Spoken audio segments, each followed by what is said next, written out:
Fazer melhor é mudar a situação das creches no Recife. Além de já ter construído 7 creches escolas Recife, outras 6 serão abertas. E a Prefeitura do Recife também está fazendo diferente. A merenda agora está muito melhor. Antes não era assim, não. Agora as merendas são acompanhadas por nutricionistas. A Prefeitura mostrou uma nova forma de trabalhar e cuidar da cidade. E ainda vai fazer muito mais por você. Tem muito trabalho pela frente. Prefeitura do Recife.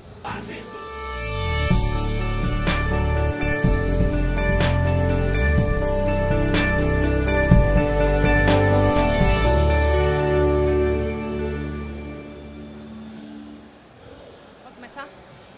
Tá. Bom dia, gente. Oi, bom dia. Já passou?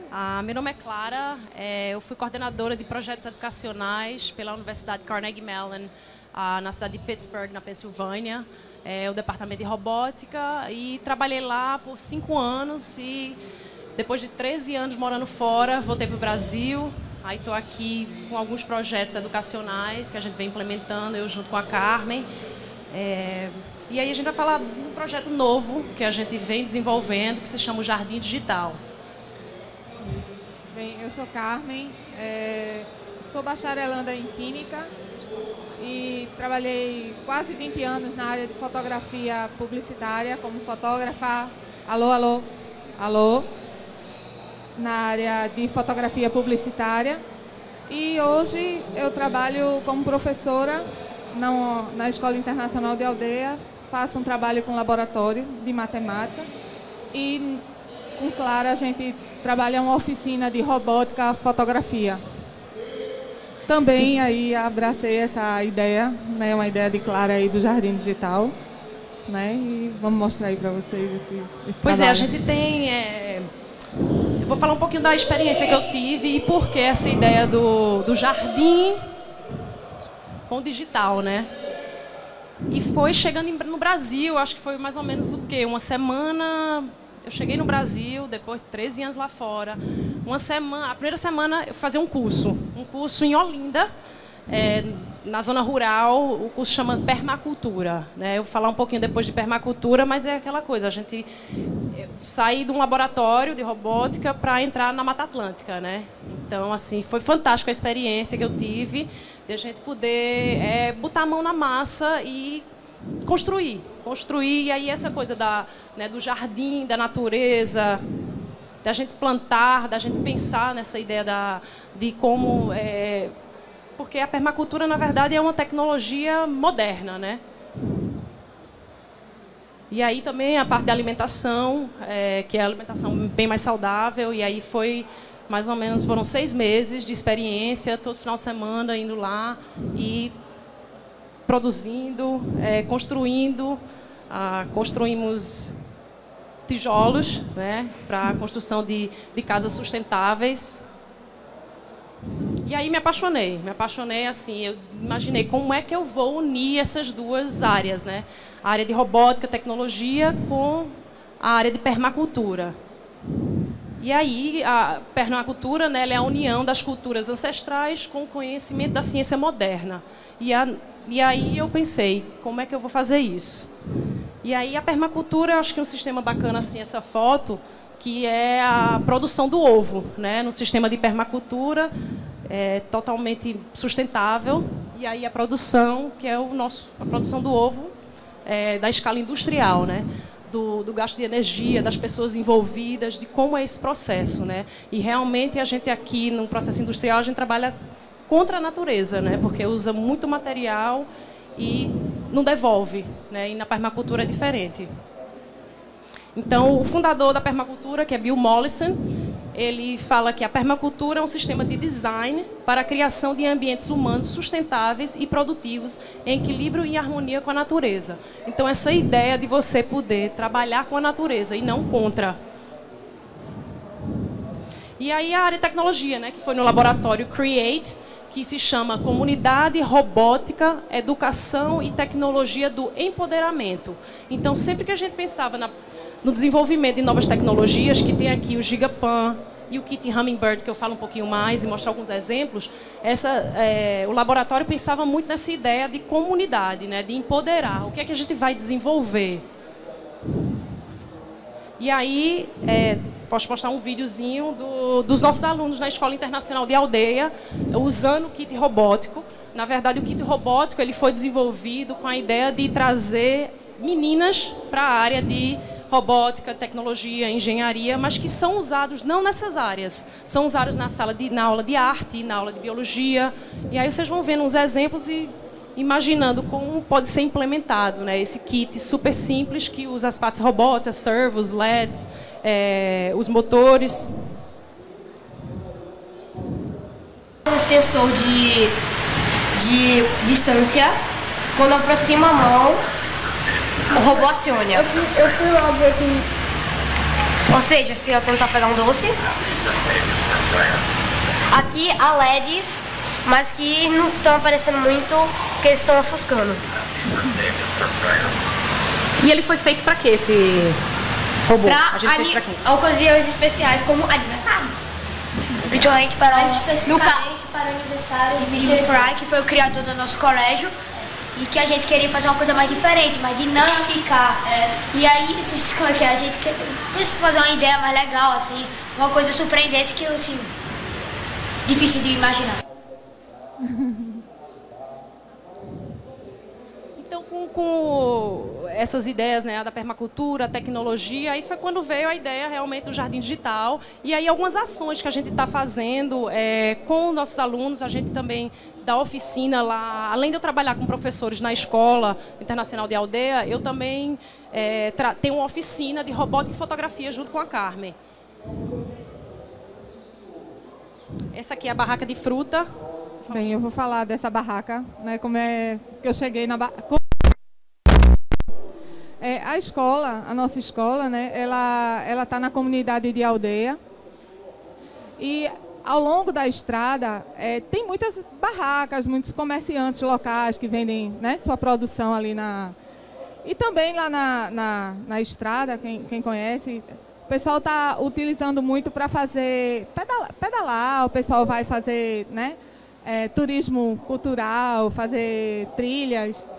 E todo mundo para numa barraca dessa, consome uma fruta. Então, como a minha ideia é mais ligada à educação, a gente ficou pensando como é que a gente poderia fazer alguma intervenção. No caso, essa barraca especificamente é de um senhor, né, um jardineiro local, e foi cedido esse espaço pela escola para que ele se tornasse um comerciante, vendesse a produção de frutas locais mesmo, né? Só que a gente acha que a barraca poderia ser mais atrativa, mais bonita, mais, né, ter mais assim, atrativo. E foi aí que a gente lançou a ideia para os meninos, né, da nossa oficina, como é que a gente poderia fazer uma intervenção, né, usando tecnologia, para que essa barraca pudesse ser um local que as pessoas viessem mais, consumissem mais, melhorar o visual, né, utilizando assim, a parte mais de arte. Né? Então, é a barraca de Seu Bezinho. Os meninos aí fotografaram a barraca utilizando o Gigapan, que é na realidade é um dispositivo robótico, né, que eu assim fiquei encantada. Como eu trabalhei muitos anos na área de fotografia publicitária e trabalhava com equipamentos de grandes formatos mesmo, né? Eu fui da época da fotografia analógica e vi todo o processo para a entrada da fotografia digital. Eu lembro que os equipamentos mais modernos na época, vamos dizer, há 15 anos atrás, quando a fotografia digital, 15, 20 anos atrás, né, a gente tinha assim, uma máquina que fizesse uma fotografia bacana assim, para a área de publicidade, nem era uma câmera, era o conceito de um back digital, né? Onde na época ter 24 megapixels era uma coisa fantástica, assim, mas era um equipamento assim, ultramoderno, era tecnologia da Hasselblad, assim, não sei se vocês já ouviram falar disso aí, Mamiya, e a gente acoplava um back, né? Na realidade, o primeiro back digital fotográfico era um scanner, né? E ele fazia só fotografia parada, né? Então, só still, no caso, a gente fazia. Depois surgiu a Minolta, lançou a primeira câmera com 5 megapixels, era um trombolho, assim, uma coisa, uma loucura. E eu tenho, assim, então eu vi todo esse processo. Eu sou desde a época da analógica, né, que eu curto bastante, até a fotografia. Quando Clara me apresentou aí o Gigapan, que é um dispositivo, ele é na realidade um dedo robótico, que ele funciona com uma câmerazinha simples e ele faz uma varredura, né, do espaço, tornando a fotografia de alta resolução, assim, uma coisa fantástica. Ela vai mostrar agora, fiquei encantada com isso. Aí, vamos trazer isso para os nossos alunos, né? Usar a fotografia com esse dispositivo aí. Eu já até acionei aqui o Gigapan, porque eu tinha tirado uma foto anteriormente, então eu só fiz repetir. Mas ela funciona super simples, a gente pega a parte de cima da imagem que você quer fotografar até a parte de baixo da imagem. E aí eu coloquei e falei, comece aqui e termine aqui. E aí a máquina vai fazer. Então ela está fazendo... A máquina faz vários cliques e depois tem um software que junta essas imagens e dá uma imagem, uma mega imagem, uma giga imagem bacana, assim, né? Essa imagem aqui, né? Que, na verdade, eu acho que o Gigapan, a melhor parte dele não é nem assim o processo de você fotografar essas imagens de alta resolução, mas é o diálogo que a gente pode ter dentro da imagem. Aqui você... Na verdade, eu vim aqui, como a gente chama o snapshot, eu vim na imagem, né, e selecionei e falei um pouco do projeto, né, aqui ao lado. E aí, antes, quando eu trabalhei, na verdade, eu trabalhei com parcerias com pessoas do mundo inteiro, assim, da África do Sul, foi quando eu comecei, que a gente fotografava o nosso próprio espaço e dividia com eles. E aí as questões, né, culturalmente falando, fotos aqui do Brasil mesmo. A troca cultural mesmo, né? É uma troca cultural, né, com essas imagens. E o Gigapan, ele ficou muito conhecido por causa dessa imagem, que foi a posse de Barack Obama, em 2009, que foi tirada exatamente com esse equipamento aqui, com essa mesma câmera. É uma câmera até, essa aí é uma câmerazinha melhor do que outra, mas é assim, a imagem... Deixa eu pegar aqui. E o bacana é que o acesso, né, também, não é uma câmera cara, que como a Carmen estava falando, eu tô falando de câmeras que custava 80. Eu lembro que quando lançaram um back da Phase One junto com a Hasselblad, era $70 mil esse equipamento. E só tinha um no Nordeste, né, que era do estúdio que eu trabalhava, no caso. Eu adoro mostrar essa foto para ver a felicidade dos antigos presidentes. E aí eu acho que é uma foto totalmente histórica, né? E hoje a gente foram 13 países que fizeram essa parceria, junto com a Unesco, junto com a National Geographic. Então, assim, foi sensacional poder ter essa experiência e trabalhar com esse grupo, né? Deixa eu dar uma mostrada. E aí a gente pensando, né, nessa ideia de incluir o aluno em todo o processo, os alunos também estão pensando como seria essa barraca, né? Como ela...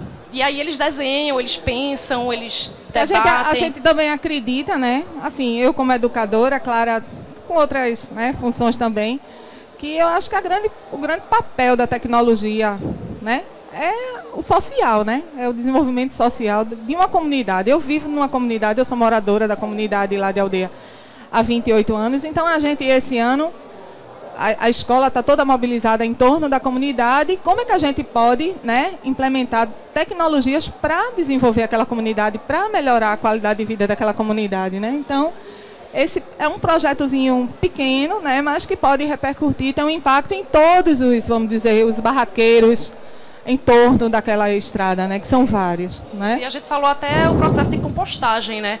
Como é que essas frutas estragadas saem de lá, para onde elas vão, né? Então, assim, a gente está planejando realmente um jardim na nossa escola. E aí, para a gente poder ter esse adubo, a gente pode trabalhar junto com essa barraca, que na verdade ela fica entre as duas escolas, né, duas unidades que a gente tem, e aí seria um ponto de encontro também. Então a ideia é realmente até planejar, conversar com os alunos, pensar como é que a Prefeitura de Camaragibe pode participar, né, e dar dicas a gente, porque ele está na estrada, né, então a gente tem que seguir as regras. Eu acho que é isso que a gente quer trazer para os alunos e passar esse projeto para frente mesmo. Bem, Água Social é um projeto que eu estou desenvolvendo também dentro desse projeto Comunidade de Aldeia. Esse é um projeto especificamente que eu estou trabalhando com os meninos do 9º ano e que tem como objetivo mapear o caminho das águas de Aldeia, eu falo assim, porque acredito que praticamente toda a água mineral, né, consumida na cidade do Recife, nas cidades próximas, são provenientes de fontes lá de Aldeia, né? Então tem várias águas minerais e tem toda uma legislação envolvendo a comercialização dessa água. Mas a Aldeia, nesses 28 anos que eu sou moradora lá, cresceu muito. Eu cheguei lá, era um condomínio onde eu era uma das poucas moradoras, hoje são mais de 200 casas, fora outros condomínios que surgiram, e todos se apropriam daquela água do subsolo, como sua, né? Eu digo até que eu tenho, assim, é um privilégio triste, mas é um privilégio. A água que abastece a minha cisterna, a torneira que dá descarga, é água mineral. A gente tem, assim como um condômino, a gente tem, né, assim, pode utilizar 50 mil litros de água mineral por mês. Eu acho isso um absurdo, eu acho isso uma falta de consciência, realmente. Esse é o meu condomínio, na realidade, que é muito difícil a relação, né, das pessoas. Mas tem outros que têm essa preocupação, né, que utilizam das fontes só para consumo de beber, e utilizam vários açudes que tem nos condomínios, porque realmente é um encanto, assim, a localidade, quem conhece, assim, os condomínios, tem um condomínio lá que tem 18 açudes na área do condomínio, um condomínio no quilômetro 20, chamado Aras. Então, assim, é muito bacana, é uma área e precisa ser preservada. Tanto é que a Aldeia hoje faz parte da APA, uma área de proteção ambiental, né, eu acho que é Beberibe, Aldeia Beberibe, né, mas essa água, ela é usada dessa forma então o projeto Água Social, ele tem, junto com os alunos, fazer esse mapeamento desse caminho das águas e ver como é que a gente pode fazer uma intervenção em alguns condomínios que estão usando dessa forma, assim, né, de utilização da água, principalmente num tempo de crise, né? Então, assim, meu papel como educadora é mais por aí. E usando as tecnologias, né? E usando as tecnologias, porque a gente... Para documentar... Na minha formação, pequena formação de química, na realidade, a gente vai fazer também uma análise da qualidade dessas águas, né? Porque, assim, eu acho que é vendido muita ideia de que a água mineral é isso, aquilo. E, na realidade, eu sou do movimento que acredito mais na água da quartinha, sabe? Aquela água da quartinha de barro, do filtro de barro, que, inclusive, quimicamente falando, ela seria uma água muito mais saudável para a gente, em termos de pH. Então, isso tudo também está sendo passado e mapeado junto com os alunos nos açudes, nas águas de Aldeia. Essa é uma foto de um fotógrafo amigo nosso lá da comunidade também, Fred Jordão. Ele é bem conhecido, ele é um fotógrafo social bem bacana, tem vários livros editados. E essa é uma foto da barragem de Sobradinho. Então, eu quero muito fazer um registro fotográfico junto com os alunos, usando o Gigapan, desses açudes, dessas áreas, dessas fontes, para ver se a gente faz uma coisa bacana, assim, como um registro mesmo, sabe? Tem também a tecnologia lá desenvolvida no laboratório do CREATE, que se chama Catfish, que ele mede a condutividade e temperatura da água. Então, por a gente poder ter esse contato de volta, né, com o laboratório lá, a gente está realmente utilizando o máximo que a gente puder, o que eles estão desenvolvendo, fazendo os projetos pilotos. Eu acho que é outra tecnologia que a gente vai utilizar, que é esse sensor, que, na verdade, ele foi desenvolvido lá na Pensilvânia, porque eles estão passando por um processo de fracking, que é tirar o gás da terra, e aí eles usam esse processo que se chama fracking, que eu nem sei como é que a tradução, e aí essa água é retirada e é muito contaminada, e aí estão tirando essa água e despejando nos rios lá da área da Pensilvânia, West Virginia também, e aí vem essa preocupação. Então, como é que a gente, com o laboratório que tem, né, esse conhecimento, pode ajudar a população a medir a qualidade, a ter registros de que minha água estava ok por um tempo e, de repente, ela mudou, né? Pela condutividade, você pode dizer essa mudança. Então, ter essas ferramentas, né, na mão de pessoas que nem a gente, não só de cientistas, né, pessoas que a gente tem que chamar para ver, para testar. E ter mesmo esse... Aí eu acho bem bacana. Aqui é outra imagem desse mesmo fotógrafo. Isso aqui é um livro que ele editou, acho que já faz mais de um ano, né? Mas foi um livro que ele foi fazendo ao longo de um tempo, Sertão Verde. E ele saiu fazendo registro de várias cidades do sertão mesmo, do Nordeste, né? E aí a gente queria fazer uma interatividade assim, porque Fred, ele vai ser contemplado lá lá na escola mesmo, a gente vai fazer uma homenagem a ele, por ser participante e por ser um artista local, assim, que vive lá há muitos anos. Então aí a gente teve a ideia de utilizar algumas imagens desses registros que ele fez, né, ao longo do sertão, dessas fachadas bem típicas assim dos locais nos interiores, e fazer com que os meninos eles produzam alguns cenários, né, botando a mão na massa mesmo, dentro desse movimento mesmo do fazer, e utilizando as imagens de Fred para a gente montar uma exposição disso e fazer assim um link, né, as imagens dele e a produção dos meninos. Outra coisa bacana, que eu quase que ia esquecendo de falar, os nossos alunos do 6º ano, eles fizeram uma viagem recente lá ao Vale do Catimbau. E eles já trabalham com essa maquininha aí tranquilamente. E eles levaram a máquina, fizeram uma foto fantástica lá do Vale do Catimbau, uma coisa assim fenomenal. Aí, por coincidência, eu fui lá comparar com a foto do Fred, né, que ele fez com a câmera. Meu Deus! Ele vai enlouquecer. Eu ainda não mostrei essa foto para ele, mas vai enlouquecer quando ele vê o registro desses meninos, sabe? Muito bacana, né? E é essa ideia, né? Eu acho que do Jardim Digital também é arte, tecnologia e sustentabilidade. Então a gente pensa muito sobre isso, né? Incluir e conectar com as pessoas, com o Fred, coloca dentro da escola. E aí outra ação que acho que já vem, está chegando, acho que já chegou agora em Recife, mas que lá já vem há alguns anos, a gente vem falando que o Make Space, Make Shop, o movimento, né, que vem acontecendo. E a ideia é trazê-la para a escola. A gente vem pensando num espaço dentro da escola, onde os meninos possam botar a mão na passa, entender, né, trabalhar bem os equipamentos, cuidar do equipamento, que eu sempre falo, gente, a gente tem um equipamento, vamos cuidar, né? Porque as pessoas, como é que você deixa os alunos levarem o equipamento se a gente só tem um? Poxa, a gente tem que dar autonomia a eles levarem Empoderar, né? eu acho massa essa palavra. Fantástico, John Dewey, que é um teórico maravilhoso, muito fala antigo, sobre isso. muito antigo, né? Muito antigo, 1915, e falou desse movimento. Então, de 1915, ele falou sobre isso, que os alunos, eles precisavam não só de teorias, né, mas do fazer. Então, isso aí é muito antigo, mas está chegando, que bom, fico super feliz.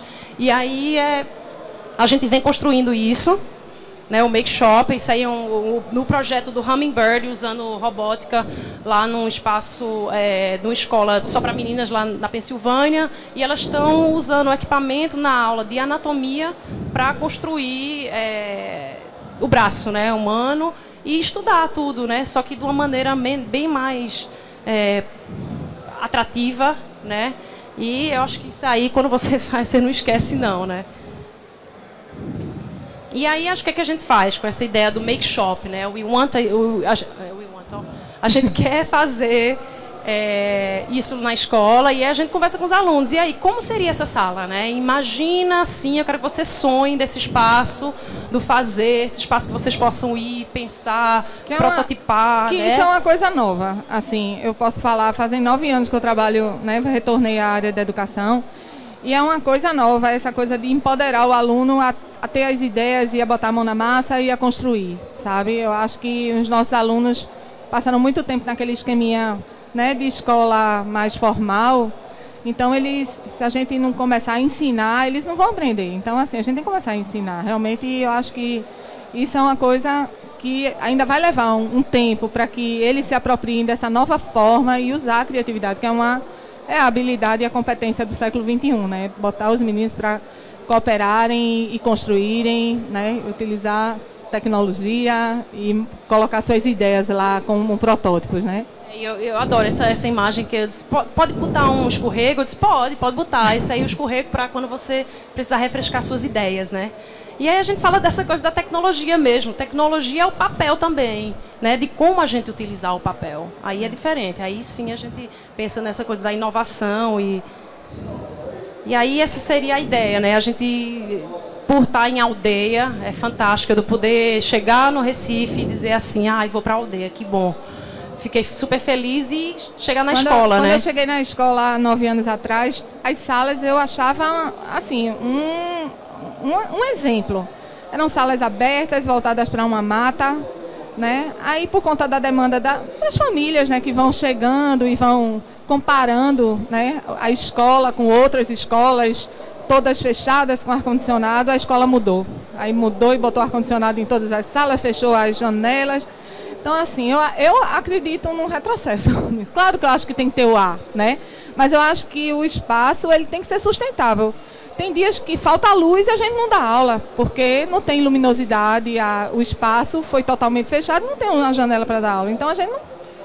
Como assim? Como é que a gente vai parar uma escola porque faltou luz, né? E não tem a luminosidade adequada, né? E eu acredito que isso é a realidade da maioria das escolas, mas a nossa não precisava, né, ter essa realidade. Então, a gente está meio que andando um pouquinho para trás para ter as duas formas. Ter o ar nos momentos que forem mais, né? É que é uma ideia também, um projeto, a gente vai ficar monitorando lá, assim, até uma forma de controlar a energia, né? Quando tiver calor, a gente liga o ar. Quando tiver numa temperatura agradável, a gente abre as janelas e abre e deixa o espaço também, né? E aí, bem, né, a gente chega numa parte que a gente não pode esquecer. Como educadores. Como educadores também, né? Com certeza. Então, assim, eu venho pesquisando já faz um tempo. Primeiro porque quando a gente trabalha tecnologia no laboratório onde eu estive, né? O diretor do laboratório, ele é o fundador da ética da robótica, do curso de ética de robótica, né? Então, sempre ele está trazendo para a gente isso, né? De a gente ter que pensar sempre nessa ética. E aí foi quando eu encontrei Susan Greenfield, que é uma neurocientista, e fala desse lado sombrio que tem a tecnologia. Eu acho que, para a gente que já é adulto, acho que não é tão crítico, mas para a gente que está lidando com crianças e adolescentes, a gente tem que estar se preocupando, porque a gente, né, eu acho que aí ela fala sempre desse excesso, esse computadores, tablets, smartphones, quando usados em excesso, deixam a mente em um estado de confusão semelhante ao Alzheimer, perdendo noção de passado, presente e futuro. Eu acho assim, temos que estar prestando atenção. Esses novos pais que estão aí não sabem educar os filhos a respeito de tecnologia, não sabem dar limite. Então a gente está... acho que a posição agora é da escola também ter que pensar nisso, né? Então, apesar da gente estar influenciando, estar pensando nessa coisa de implementar a tecnologia, mas de uma maneira muito cuidadosa, né? E esse aí também, eu acho que é uma coisa importantíssima, é atrofiados emocionalmente, né? A gente já se desenvolveu, né? Eles estão no processo de desenvolvimento, então a gente tem que dar esse break, né? Essa parada. E aí o livro que ela fala, que é esse Mind Change, a ideia do nome do livro é Mind Change, e tem o Climate Change, né? Que é a mudança de clima, a mudança da mente. A mudança do clima porque tem gente que, infelizmente, ainda acredita que não estamos mudando, que não tem aquecimento global. Existem pessoas pensando assim. E pessoas que não, com certeza existe. E aí ela falou, é a mesma coisa do Mind Change. Tem gente que acha que não, que a tecnologia pode ir em frente e a gente não tem que se preocupar. E é quando a gente entra nessa... A leitura, né? A questão da leitura, né? Eu sou usuária de rede social, acho muito bacana. Sou da época que não tinha e hoje sou, né? Consegui viver essas duas épocas e eu acho fantástico, né? A comunicação através da rede e como a rede social ela pode assim modificar socialmente, né? A sociedade. A gente... Eu estava até contando para a Clara, eu vi outro dia noticiado no Jornal Nacional. Estava tendo uma votação no plenário de uma Câmara de Vereadores e tinha... Uma pessoa estava lá filmando lá, né, os debates e, de repente, ela começou a discordar lá do que estava se propondo a votar e que, na realidade, ia ser uma coisa bem em benefício deles e não a favor da comunidade. Aí ela começou a postar o vídeo, mostrar a fala dos vereadores. Olha, num instante chegou assim milhares, sabe, um bombardeio através da rede e se mudou a votação, né? Então eu acho isso muito bacana, né? Mas assim, a gente tem que ter cuidado, né? Eu tenho alunos, eu trabalho na faixa de idade desde a educação infantil, que eu trabalho com laboratório de matemática especificamente, né? Mas com jogos de tabuleiro, né, que, acreditem, tem um pessoal desenvolvendo um programa aí chamado Programa Mente Inovadora, onde eles defendem, e eu falo isso para todo mundo, o que eles utilizam como recurso, né, inovador da educação é o uso de jogos de tabuleiro. Claro que para a faixa de idade né, da educação do Fundamental 1 e Fundamental 2. Eles utilizam, claro, jogos, né, jogos de computador para os maiores, né, quando eles já têm mais autonomia. Mas a gente tem que ensinar os pequenos a cooperar, a dividir, a ser coletivo, a ser um ser coletivo, né? E o que a gente vê hoje é a história das curtidas, né? É o máximo, né? Todo mundo posta alguma coisa, posta selfie e todo mundo curte. E o bacana é o maior número de curtidas. E, na realidade, a gente não vê a profundidade, né? Aquela coisa, fala-se muito hoje, sociedade líquida, aquela sociedade fluida, onde ninguém lê, né, com profundidade e nem faz uma reflexão, principalmente os adolescentes, né? Eu costumo postar umas... Eu não tenho muitos seguidores no Face, até porque eu não aceito, sou meio limitada. Mas, assim, eu costumo, meus amigos mesmo, costumam postar. Eu adoro um escritor chamado Miyakoto e eu sigo ele, né? De vez em quando eu pego umas coisas bacanas, posto. Aí, de vez em quando, vem uma curtida, 2 curtidas e nenhum comentário. Eu fico decepcionada. Aí eu começo a comentar. Gente, por favor, comentem, vejam. Olha o que ele está falando, sabe? Porque, assim, as pessoas querem mais achar o bacana, aquela selfie que todo mundo faz em todo lugar. Eu fui fazer uma pedalada outro dia com uns sobrinhos meus americanos. A gente foi da Jaqueira até o Recife Antigo. Foram umas 20 paradas, assim, selfie, em todo lugar. E eles postando o tempo todo para mostrar os amigos lá nos Estados Unidos. Poxa, legal, muito bacana, mas assim, vamos, né, assim, utilizar a rede social para debate mesmo, como esse da moça lá na Câmara dos Vereadores. Tem também outro livro que é de uma professora do MIT, que é Alone Together, Sozinhos Juntos. Porque é essa coisa que ela falou, né? Ele está lá junto com ela, mas na verdade ele está postando e pensando nas pessoas que estão lá. Então é fantástico. Outro livro também que eu acho que é importantíssimo para as pessoas, principalmente pais, né, para poder repensar nessa coisa da tecnologia, porque hoje em dia a gente vê um anúncio e lê ali, jogar videogame todos os dias faz bem para a criança, diz estudo. Poxa, ótimo, vou deixar meus filhos jogar o videogame todo dia. Engraçado que a gente tá na Campus Party, né? A galera tá toda no videogame. Mas eu acho que tem vocês são que adultos, né, gente? Tem vocês isso também. Mas eu acho vocês já fazem escolhas, né? Vocês fazem escolhas. A gente, na realidade, a gente trabalha com crianças e a gente é o formador, né? Não é só o informador, né? Então, eles têm que ser formados a fazerem escolhas corretas, conscientes, e não simplesmente ir achando o bacana, né? E não se aprofundar, né? E aí tem esse outro, Franz Dual, que é um primatólogo, e nesse livro ele fala A Era da Empatia, Lições da Natureza para uma Sociedade Mais Gentil, né? E aí eu acho que essa coisa de você utilizando a tecnologia em excesso, você perde essa ideia de empatia, né? E eu acho que ele tem um exemplo fantástico assim que ele fala no livro da preocupação assim que ele tem.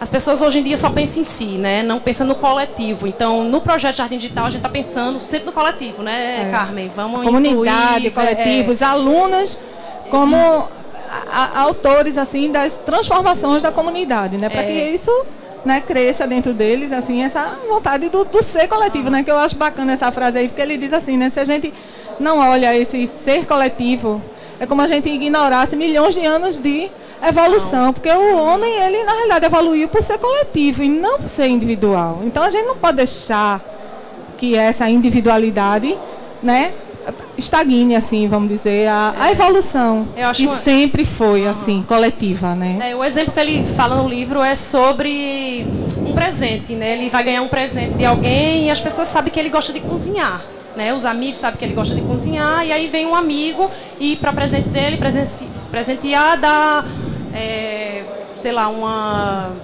especiaria, né, para ele de presente. E aí outro amigo que gosta da cor azul comprou um vaso lindo, maravilhoso, caríssimo e presenteou ele com um vaso azul, né? E aí ele, poxa, o que eu faço com esse vaso azul na minha casa, né? Esse amigo do vaso azul estava pensando nele, porque ele gosta da cor azul. E o outro não, disse, poxa, o que é que ele gosta, né? O que é que ele vai? Então, acho super simples, mas assim, me tocou bastante. pensando esse exemplo, nesse... né? Legal. Bem, então aí, né, é a missão, né? Talvez um pouco pretensiosa, mas assim, é a nossa missão mesmo, né? Do Jardim é formar cidadãos, já que a gente trabalha com educação, né? Não perder esse elo do uso da tecnologia, fazer o bom uso, né? Entender o nosso papel social, que eu acho que também como educador a gente não pode perder. E sensibilizar a construção de um futuro sustentável, né? Até porque, assim, eu encontrei Clara, na realidade, em 10 minutos a gente criou um laço, né? Ela foi convidada lá, ela foi lá fazer uma entrevista lá na escola que eu trabalho há 9 anos para ensinar inglês. Aí a minha coordenadora pedagógica, uma pessoa bem antenada, 5 minutos de conversa com ela, disse, conversa com Carmen, né? Porque assim, lá na escola eu sou meio assim... Eu faço tudo, eu me meto em tudo, eu gosto... Inclusive, eu não tinha conhecimento nenhum de robótica 9 anos atrás, e aí fui convidada para participar de um campeonato de robótica, e assim, eu achei aquilo o máximo. Nunca tinha brincado de Lego. Aí escolhi, né, que era esse campeonato, né, da Lego. Aí fui com meus... E aí, tu encara, né? Foi. Eu adoro essas coisas, novidade. Aí pegamos uma galerinha, fizemos uma formação, chegamos lá no campeonato, ficamos em 3º lugar. Eu achei o máximo aquilo. Agora o nosso robô era uma tartaruga. Agora, eu trabalhando aquele conceito de eficiência do robô.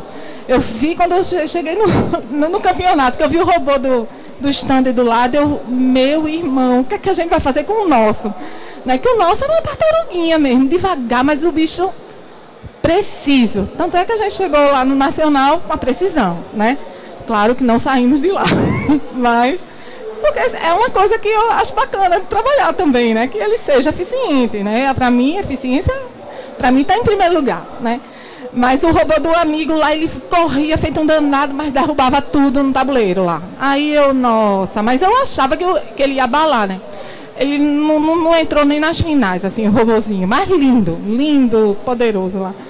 Mas foi assim que eu conheci Clara, em 10 minutos de conversa, ela me falando do Hummingbird, que eu achei maravilhoso, porque assim, eu trabalho com a robótica, com o kit da Lego. Na realidade, a gente não trabalha com o programa da Lego, a gente tem uma coisa bem independente, como o pessoal lá da escola, eles são americanos, né? Então eles trazem muito material. Eu digo, traz, eles trazem, a gente tem os nossos próprios kits.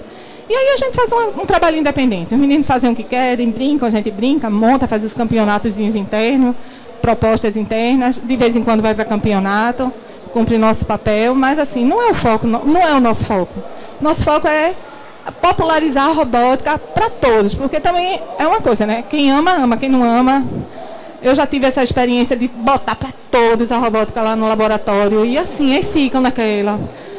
fazendo peãozinho, aí eu fico virada, né? Pega lá a engrenagem, bota no eixinho e fica fazendo peão, sabe?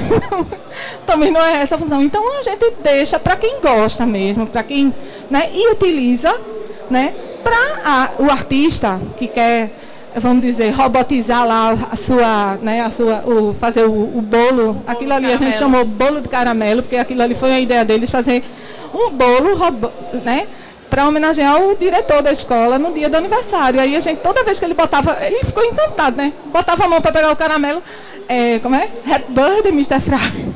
Happy birthday, Mr. Fry. É o que o robô falava. Mas assim, a ideia deles, e uma coisa bem bacana, porque foi ideia deles, né? E, assim, é a robótica a serviço dessas questões mesmo, né? Que a gente acredita, né? Esse kit dá a oportunidade, assim, de você pensar em tantas possibilidades. Muitas né? possibilidades. Material reciclado, que a gente vem usando muito. Então, acho que bem bacana mesmo. E eu acho que essa frase aí resume, essa é uma frase do marido da Clara, né? Que é americano.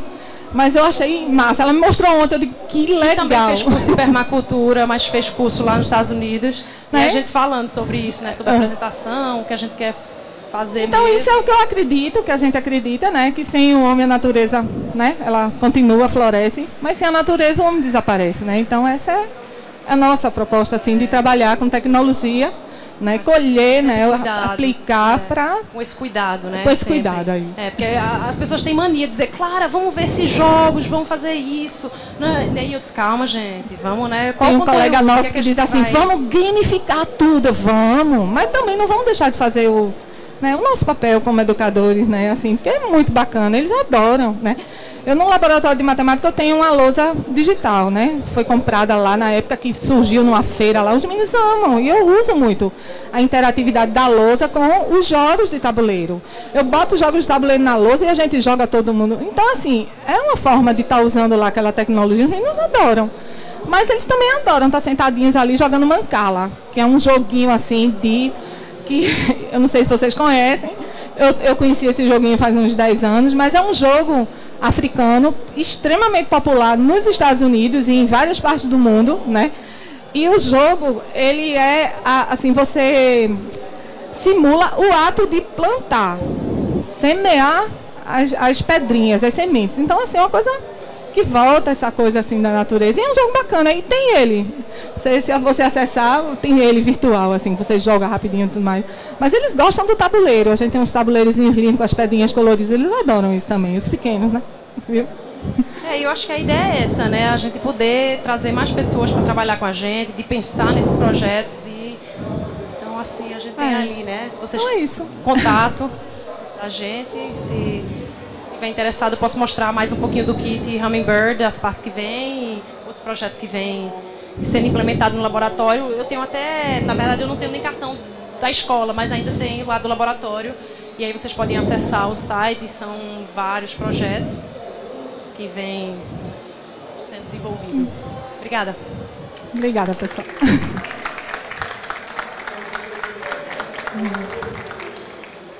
Perguntas, se vocês... Alguém? Perguntas?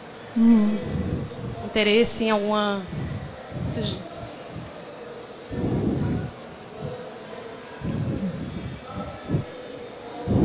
Tudo bem? Eu também sou professor e o que eu acho interessante é que vocês conseguiram, na instituição de vocês, ter essa parceria, ou seja, conseguir fazer o aluno se interessar. Porque o maior problema que eu vejo na educação é como transformar o conhecimento, como transformar a física, a matemática, em alguma coisa que o aluno olhe e diga, eu uso isso. Isso é legal porque isso é usado. E poxa, cara, química, física e matemática, não desprezando as outras matérias, que eu acho totalmente importante, estão aqui, ó. Aos montes. E a gente só apenas aperta botões. Isso é legal, isso é o máximo. Mas a gente não consegue ver o por trás. E assim, o que eu acho interessante é que vocês conseguiram fazer meninos programarem, crianças. Então, o que eu pergunto é, como vocês conseguiram? Como foi esse pontapé inicial para fazer eles desenvolverem? Olha, eu, assim, pela experiência, é deixar eles fazerem, né? Eu acho que a gente tem que dar autonomia para eles fazerem, né? Eu posso dizer a vocês, quando eu fui fazer a formação para a utilização lá, para participar do campeonato, foi me dito assim, não, você é a orientadora, você só olha. E ele, né, eu achei bacana isso. E eu, nossa, eu queria tanto ir brincar, montar, né? Montar o robô. Mas aí, só eles mexiam, só eles. Aí eu ficava ali numa agonia, querendo cutucar o kit, né? Mas eu observava tudo. E aí eu fui percebendo a minha função, né? Porque a minha função ali era mediar, né? Então eu acho muito bacana quando a gente faz, né? Esse eu acredito que é o papel do professor do futuro, é mediar realmente, né? Se fala muito nessa coisa da tecnologia, da educação 3.0, que o papel do educador é esse. É fazer a mediação, o aluno tem um menu de coisas que ele pode explorar, claro que você é um menu que você pré-escolhe e ele escolhe dentro do interesse dele, mas que ele vai desenvolver as habilidades ali de interesse dele, né? Então, quando eu falei aqui que tem um grupo da robótica que se interessa, né, é aberto, a escola, ela tem a escola, ela não trabalha com a robótica para todos, para quem quer. E eu acho isso muito bacana, né? Porque assim, eu conheço, já vi exemplos de pessoas que têm a robótica curricular na escola e que não se interessa, que acham um saco, que acham chato, que não vê o propósito. Então, assim, eu acho que a gente tem que mostrar o bacana da robótica e deixar que eles venham, né?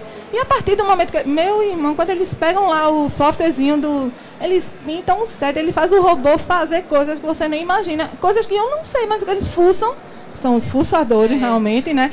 E eles conseguem, sabe? Então, assim, Eu não preciso fazer muita coisa, eles fazem, né? Essa, a gente dá essa autonomia. Que a gente, né, eu disse, poxa, não me disseram que era o aniversário do diretor, né? Aí no dia estavam lá fazendo o quê? Eu disse, o que foi que aconteceu? Tem o aniversário deles. Que bom que é a minha sala de robótica, né? O dia. Disse, vamos fazer um bolo. Vamos fazer um bolo. E aí eu disse, vocês se viram, vamos lá. Eu já tinha mostrado um pouco. Tem também a coisa da ferramenta, né? Eu acho que, tipo, tem uma ferramenta, Lego ser um pouco mais, né? Acho que voltado para essa área de competição, né? De construção de carros, de tratores, dessas... E o kit de Hummingbird, não. Então, assim, eu acho que ter também essas ferramentas, eu acho que ajuda muito, né? Porque até as meninas agora estão já mais interessadas depois de ver, né, a apresentação dos meninos mostrando, e aí eu já estou conseguindo trazer, porque a gente tem fotografia e robótica juntos. E aí você vê que as meninas... Isso é uma coisa interessante, que de 20 alunos eu tenho uma menina, né? Então, assim, as meninas não são muito interessadas, né? Mas estão chegando mais, porque, né? Assim... Tua área é qual? Não, a minha graduação é em computação. Ah, legal. Só que eu trabalho já no colégio, eu não trabalho desenvolvendo, eu trabalho no colégio como professor de física. Legal. Né, devido à minha formação. Mas assim, eu tenho uma vontade muito grande, e na minha escola tem material para isso, que é trabalhar com desenvolvimento de programas. Legal. Que aí tem um site chamado code.org. Ele é excelente. Ele transforma a programação em algo muito simples. Que é uma grande tendência, né? É uma programação grande tendência nas escolas agora. E assim, é algo que eu sinto dificuldade na escola de tentar colocar. Porque, porque o que acontece? Quando é a parte bonita, né, a beleza do uso do programa, por exemplo, eu estava trabalhando no 6º ano alquimia.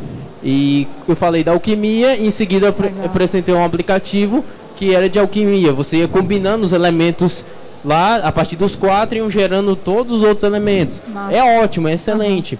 Mas quando a gente tentou mostrar o mundo um pouco por trás daquela coisa lúdica, daquela beleza, aí se tem aquela resistência, aquela coisa. E eu vejo que vocês tiveram excelentes frutos.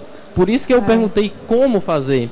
Porque eu não estou conseguindo. Mas é devagar. É um processo, é o que eu disse aqui, já falei antes no início. Eu essas parcerias, né, também, eu acho que parceria, eu acho que sozinha com certeza não faria. Os alunos, também. Eles não estão ainda acostumados com essa ideia da autonomia, de usar a criatividade. Às vezes você diz, vamos lá, vamos criar um parque de diversão, um exemplo, né?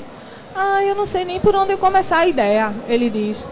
Aí eu disse, não, mas tem que ser um parque diferente, né? Porque não é um parque igual aos que tem, eu quero um diferente. Vamos começar a botar no papel? Aí a gente vai mediando, sabe? Então, vai saindo. Eu tenho um aluno excelente, assim, pedagogicamente falando, né? Em sala de aula. Eu sou professora de geometria também, e ele é muito bom de geometria. Mas, assim, ele não gosta muito de expor ideias, que é Francesco, né? Ele não curte muito, assim, eu não estou sem ideia nenhuma. Então, a gente tem que instigar, sabe? Eu acho que é aquela coisa. O professor tem que ficar ali cutucando, pegando... Né? A gente tem um projeto também que se chama Fench, que é um robozinho que você conecta, é um computador um robô por aluno, né? Parte do projeto. E aí é legal de repente a gente falar depois sobre isso. Se você tiver interesse, eu tenho um equipamento. Como eu vim do laboratório, eu trouxe um equipamento extra para emprestar mesmo e ver como é que os professores podem levar esse equipamento para frente. Obrigada. Mais uma pergunta?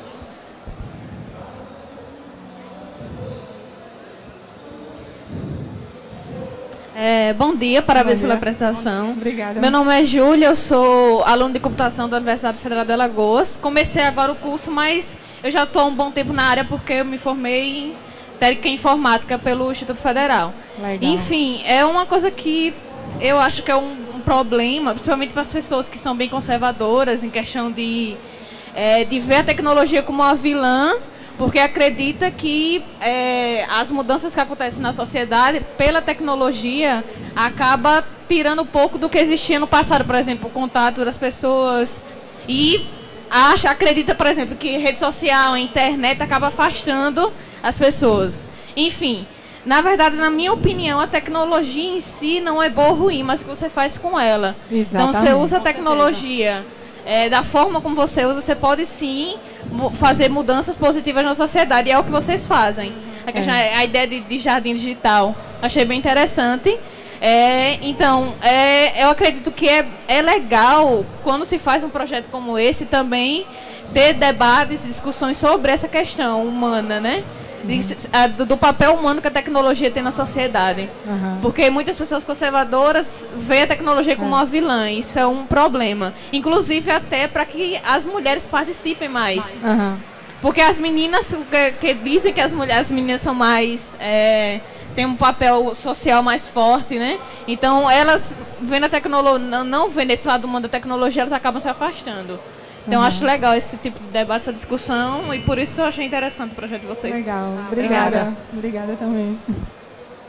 Mais alguma pergunta?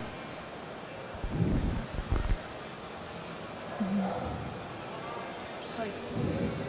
Pronto. Obrigada, gente. Então...